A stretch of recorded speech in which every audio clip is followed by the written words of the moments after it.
Kerak bo'lsa yomg'irda.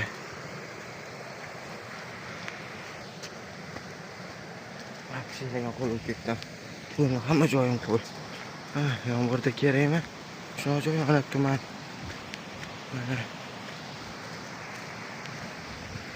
Yomg'irda ketyapman mana. Hamma joyim qo'l bo'lib. Ana 3 ta cho't ketgan qayoqqadir, shuni qidirib ketyapman borib. Vaqti topa olmayapman. To'ykendan so'rasam hozir aytdi 15 ming tonna unta dotman shu yo'ldan mashinaqasiga.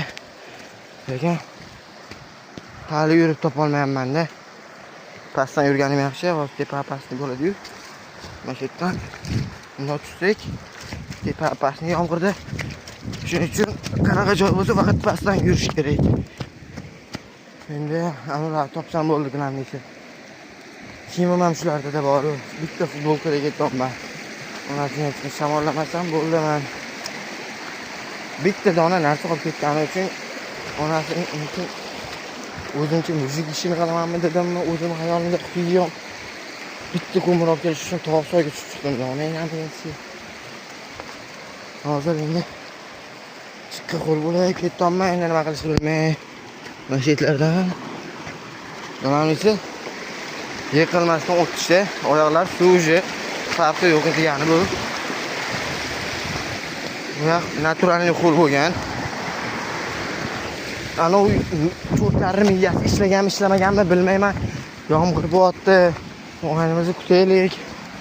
Ana tana joyda o'tiraylik degan narsa bo'lmaganmi deyman, u xariblarda cho'tta bilan zayiba bo'lib ketdim. Hop, vajallar, pizdes qo'l bo'ldim endi. Behazir.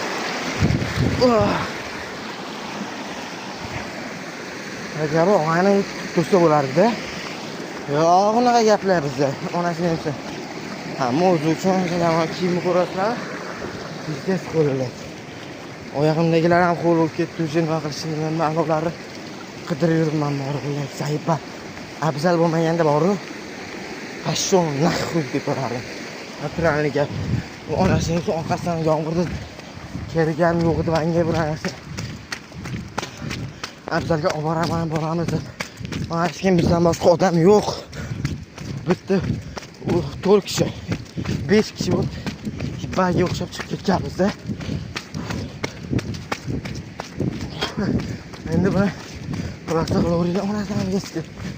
Banga o'xshab ketib bo'lsa, ko'mir uchun tushib chiqadi.